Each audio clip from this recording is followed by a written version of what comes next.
So we're tasked to talk about the roadmap for electrification, and we will do it in an Israeli way. We will start with Israel, and then we will open it globally.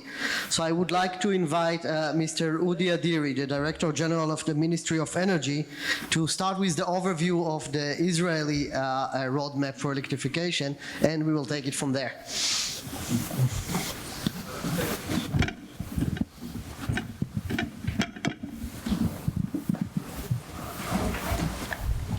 So good afternoon.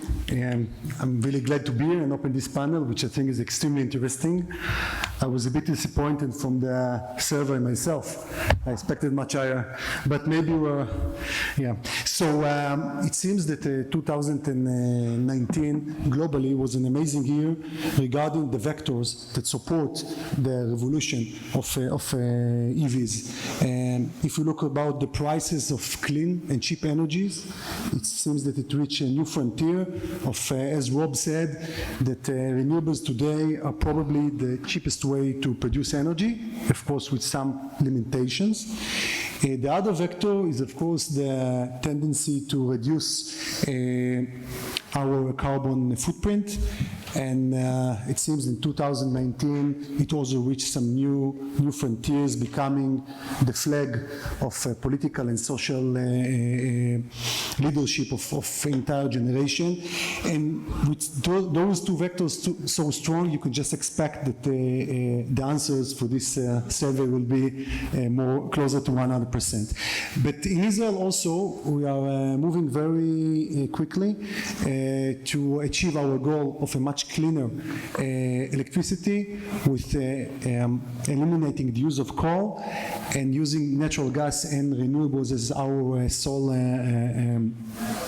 fuels for electricity production.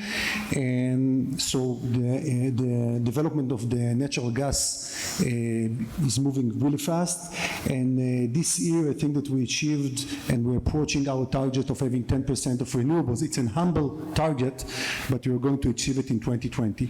So we have all the right things in place, but still, and when you look at Israel, I'm just looking for the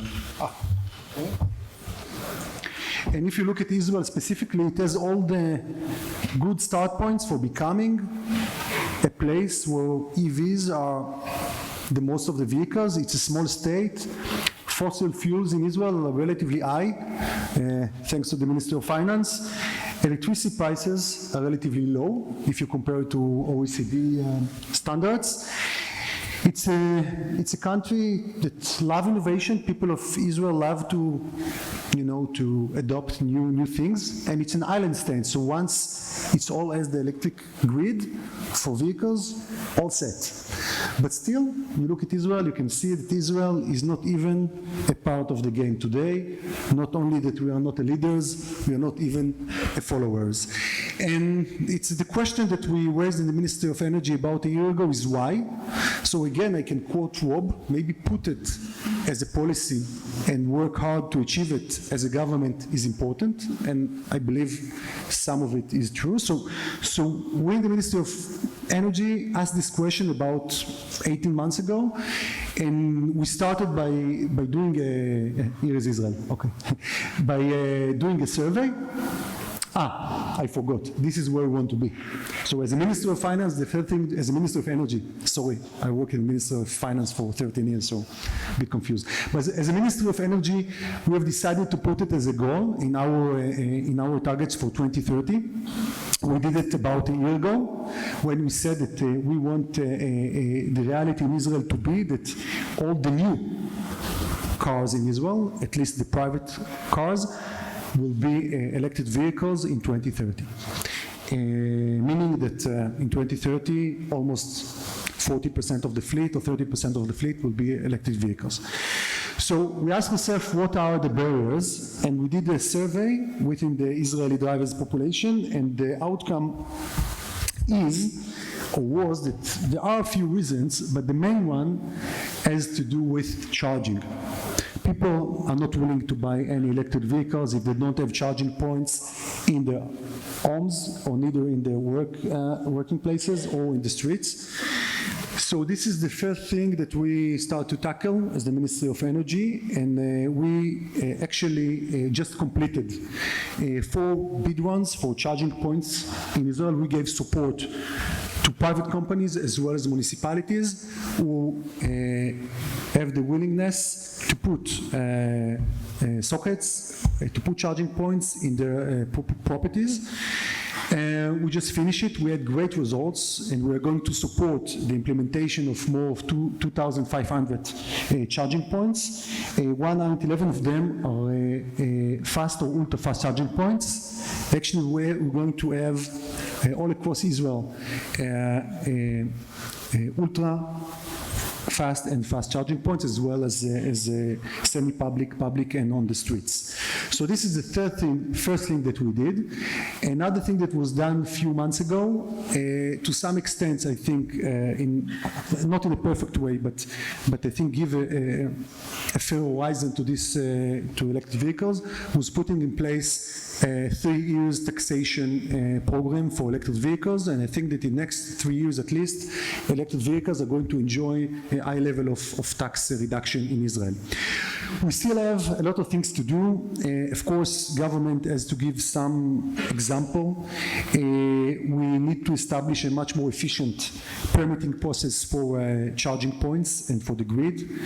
We do have to raise public awareness. In Israel, we were maybe the first to try to adopt it 10 years ago with the amazing Better Place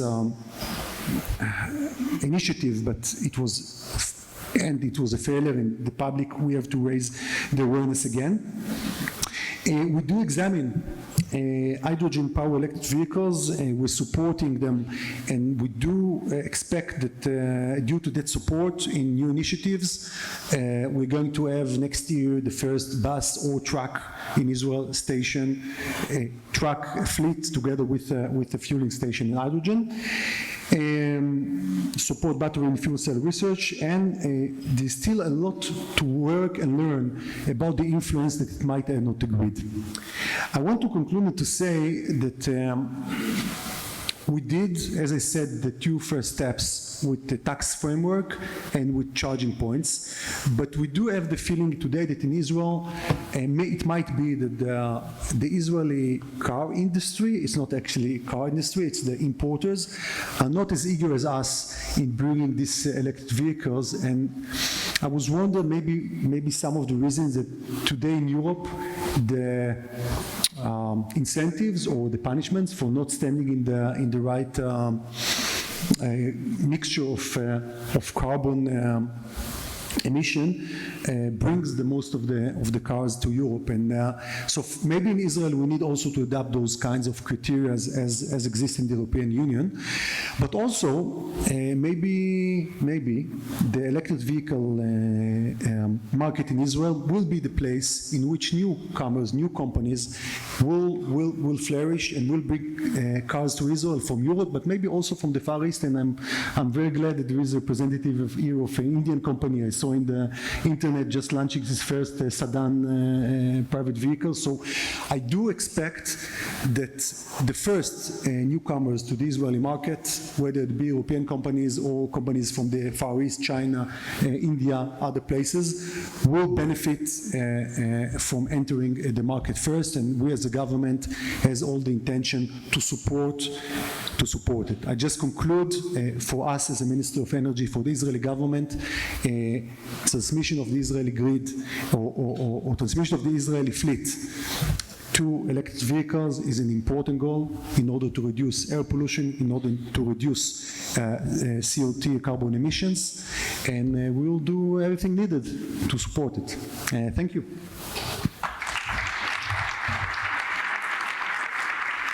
Thank you very much, Udi. That's a great background. And Let's start. So we had a lot of discussion. Great question to start with. I'm coming from University of California, Davis, a small town in Northern California. Also, Professor Sperling, who was here on the previous panel, is from UC Davis. And in our town, everywhere in America, we have the thing that works in America, but will never work in Israel: a four-way stop sign intersection. And about 10, 15 years ago, I stopped there with my kids, and I've seen 4 Priuses, all 4 sides. And last year, I think that was the first time that I've seen 4 Teslas on all sides of the intersection. On all 4 sides were 4 Teslas. So we can live in a bubble.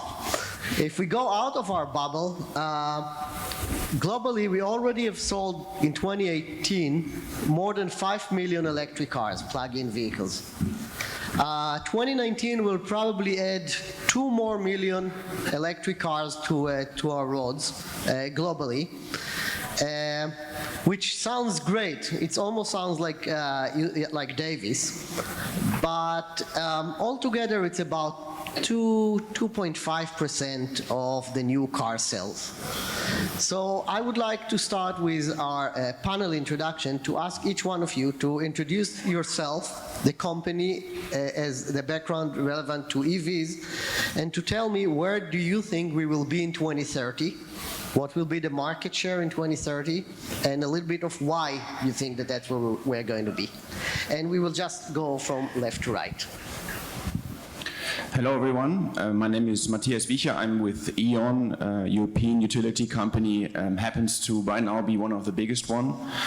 We are focusing on 2 things. One is solutions for our customers, which are B2C, B2B and municipal cities, of which we have in total 50 million. And second is we focus on connecting all of these customers by operating about 1.8 million kilometers of grid.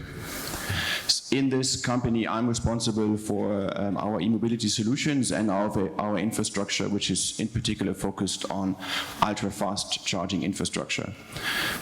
To the question of what is my belief of where we're going to be in terms of EVs in 2030, I think it's important that we distinguish between 2 numbers. One is new cars sold and one is cars on the road. I think when it comes to new cars sold, I think we can expect in Europe in particular that 50-60% of cars that are being sold are electric vehicles. But one thing that is important to keep in mind is that on average cars are being used for about 10 years. Which means that we only replace 10% of our fleet annually, which means that it's still going to take some time, despite all the things that we've talked about, the speed of change that we are facing, until we can talk about a pure ICE-free mobility. So that when it comes to how many cars or percentage of cars on the roads in 2030, it's going to be more like 20% in my perspective.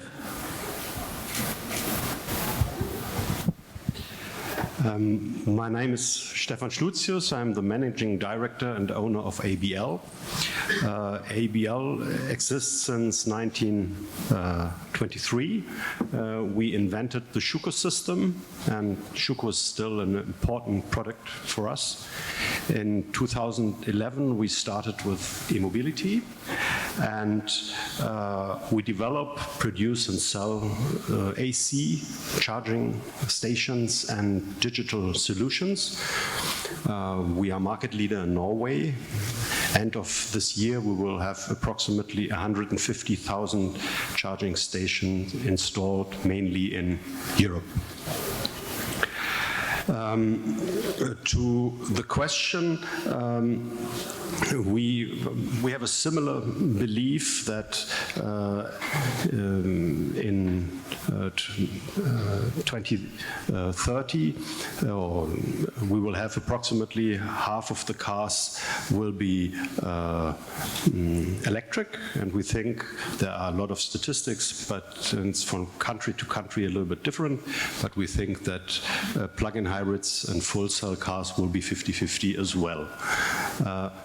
As my pre-speaker said, it will take some time, but I have heard about a lot of serious people who believe that in 2050 there will be nearly 100% of all cars electric. And we think that this electric car with a battery has an important function to get the renewable energy and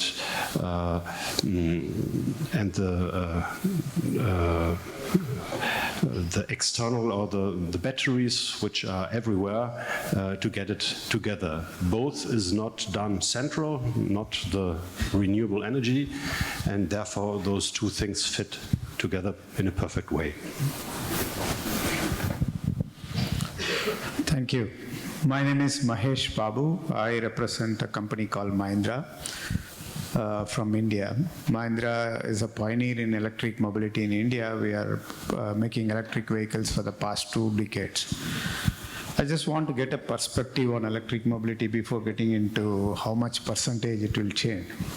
I think when you look at the presentation done, mostly when we talk about electric, we talk about cars. I think we'll have to look at what's happening around mobility in the globe. With little scooters, what I saw in the road here in Israel, I think mobility is going through transformation, not only electric, with many autonomous, connected, and many more. If we look at only a car getting electric, which is pretty 4.5 meter by 2.5 meter being used by one single person, I think it's going to be luxury when we look at down the line. It's not going to be. The ability of a society to bring people to utilize resources efficiently, including sustainable, is very important. So if you look at India, we have 1.3 billion people. If each one of them own a car, like what happened in US, we cannot park inside the country. We need to hire a country outside to park the cars. So it's not going to happen. So the challenge is, how do we make them efficient and utilize them well? So India has started looking at, in a very, what I would say, very conservative way, how we want to make electric a global one. So our first report came on transformative mobility on electric mobility on 2017, where we said by 2030 we want to be all electric. It was a surprise. Every nation reacted internally. As a democratic country, everybody protested, and all this went on. The reality is that we need to do something about the mobility and the way in which it is, because India had almost 14 out of 20 top cities polluted list of polluted cities in India. We have about more than 50 cities, about 1 million population. By 2030, we will have almost 9 cities with 10 million population, which is more than Israel. So it's going to be a very differentiated, I would say a different challenge being faced by society, because urbanization in India is going up. 400 million people are going to urbanize in next 20 years. So the challenge is humongous. It's not about just electric. So I would say we need to look at very efficient and sustainable way of converting our mobility from where we are today into a very sustainable way. To me, if more than 10 to 15% of electric, any vehicle or mobility becomes electric, afterwards it's, nobody can predict how fast it will adhere. It depends on the societal transformation, government support, infrastructure availability. But I think all of us needs to put an effort to get to the 10 to 15% of adoption. And when you look at India, India is not just car market, as I said. We have two-wheelers. 80% of our sale are two-wheelers. 8% are three-wheelers, which are shared mobility. If you look at even Bloomberg report, India is going to be one of the largest shared mobility platform by 2030.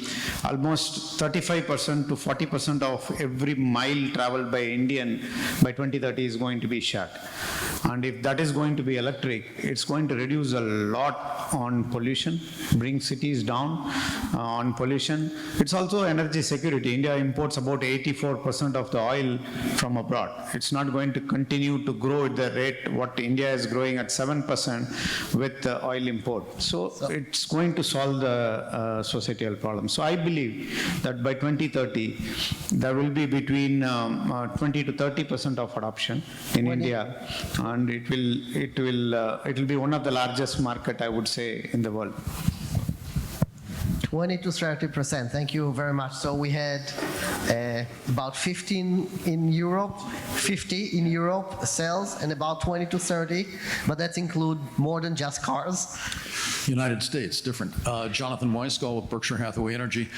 Unlike most of the companies here, we have a different role. We're supplying the electricity for the electric chargers for electric vehicles and have utilities and end-use customers in 11 states. Your prediction, I'm reminded of the great philosopher Yogi Berra, who once said it's very hard to make predictions, especially about the future.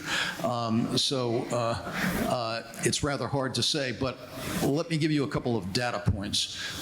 Michael Wiltshire earlier talked about how EVs are 6% of the market in Denmark today.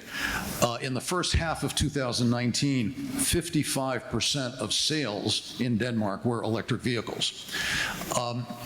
California, first half of 2019, and the reason you see this at your intersections in Davis, Tesla was the #3 car sold in California. San Jose, California today, 21% electric vehicles. That's the good news. The bad news, as you said, Gil, probably 2% of the market today. Hard to say in the United States. Predictions is, as high as 20 million. I mean, very, very hard to know where it will go because it's going to be a function of the barriers. It's going to be a function of the carrots and sticks that may or may not be in place in time to get there. Why is Denmark 55%? Because of those tax laws. You can do a huge amount with tax.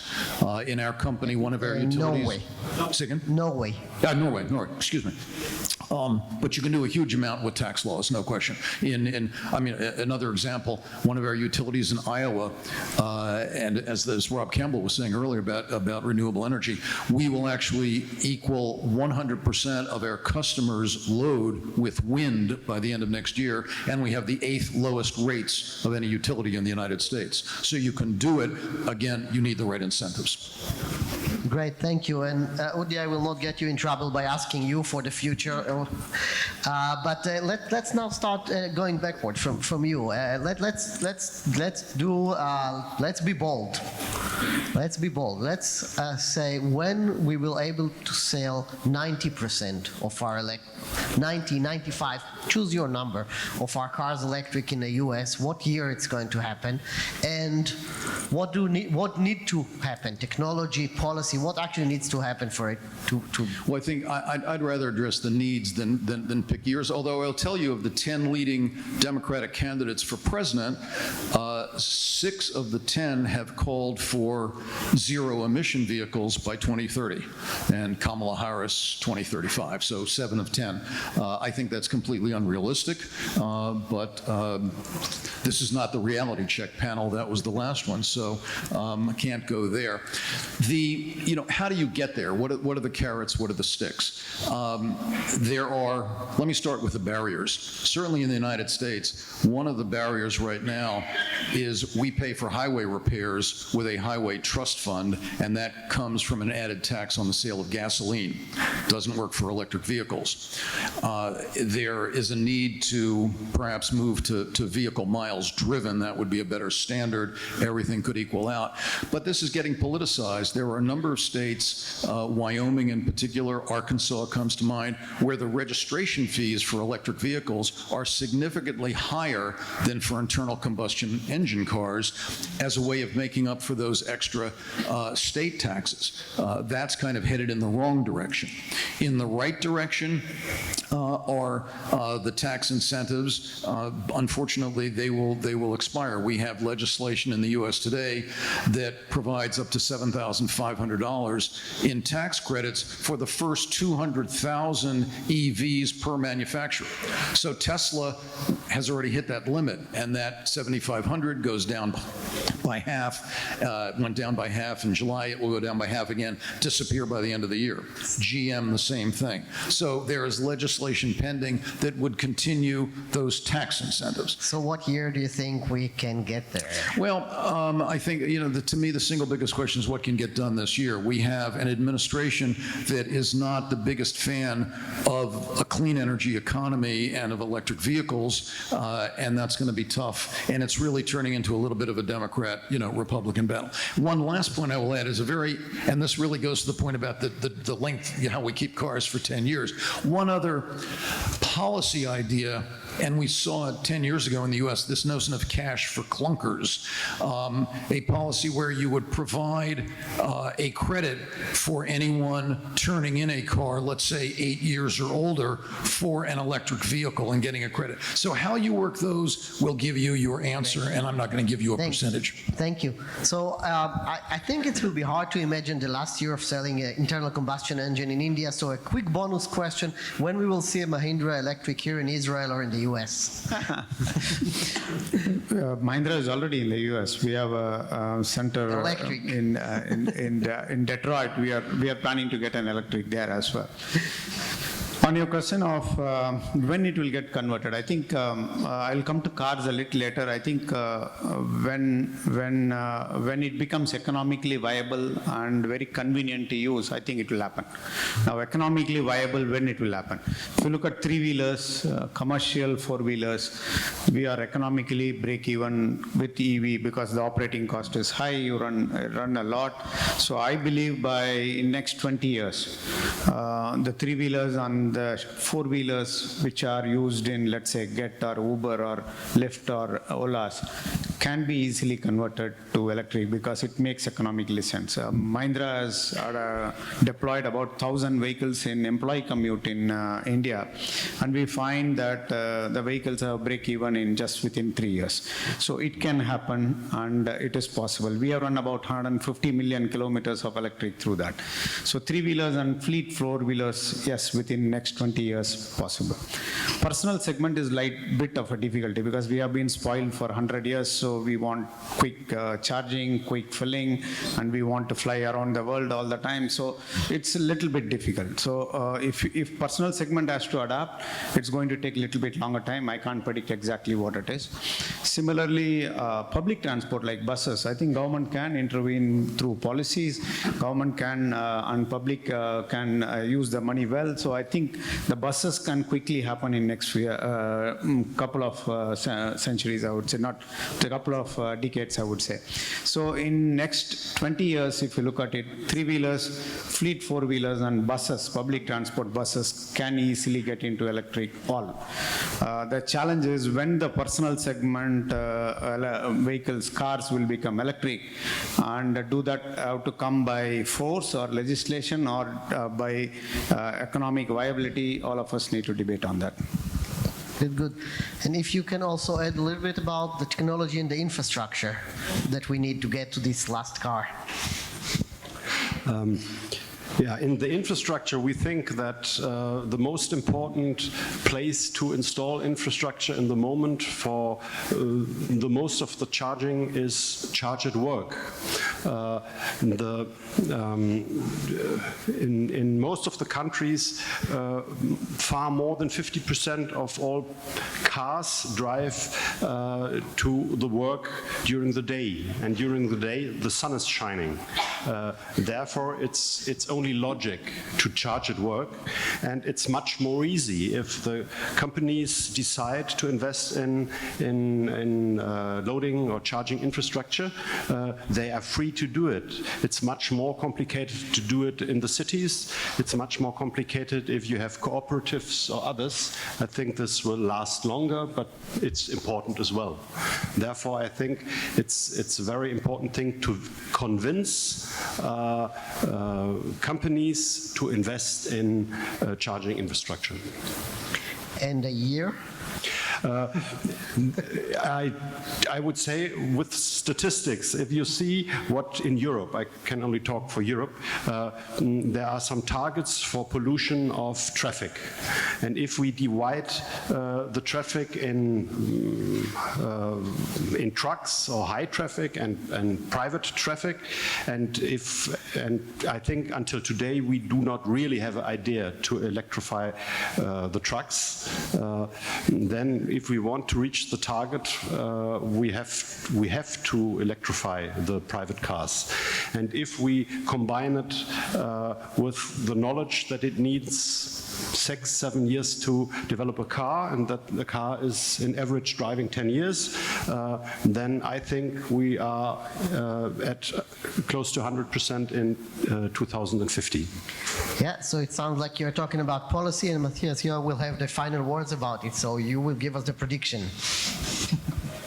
I think it's going to be almost impossible, certainly not serious to say a year, but I think the one thing that was already mentioned a couple of times, ultimately what needs to be required to get to such a high level of adoption is at least cost parity, if not improvement on cost, which is going to be driven by battery prices, and then all the policy we talk about actually is focusing on sort of bridging that gap still, be this with tax reductions or be this also with the CO2 targets that the OEMs have been given, which we haven't been talking about today still, that simply make a non-EV more expensive for a car OEM to sell into the European market. And then thereafter, when it comes to the infrastructure, I think that access to infrastructure is simply going to build the merit order of adoption. So that the first individuals that drive an electric car don't need access to charging infrastructure because they basically have a second car, like Shai Agassi talked about earlier. Then the next ones are going to be the ones that have the opportunity to charge at home and charge at work, which they basically can then over long stretches. And then at one point we're going to get into the target segment of individuals that have access to neither of these two. As an example, in the city of Copenhagen, only 13% of all citizens have access to an own parking lot. Therefore, to get those, we then have to work on some access to public infrastructure, which then, in our view, should be rather fast and slow to really focus on the actual charging and get the best out of the infrastructure that's being built. Thank you very much. Yeah, one more quick some data signs point, from there, so if I could, just to follow up on your point. At some point, you know, there are policies, but at some point the economics will kick in. And certainly in the United States, where you can fuel an electric vehicle at an equivalent price of $1.20 a gallon, that could be a big mover as well. So, you know, ultimately, you can talk incentives, you can talk carrots and sticks, but that can be a big factor as well. That's a great point, and I would like to thank our panel. And there is an amazing amount of information and knowledge here, so I encourage you to approach them later because we barely touched the surface of the question. So thank you very much.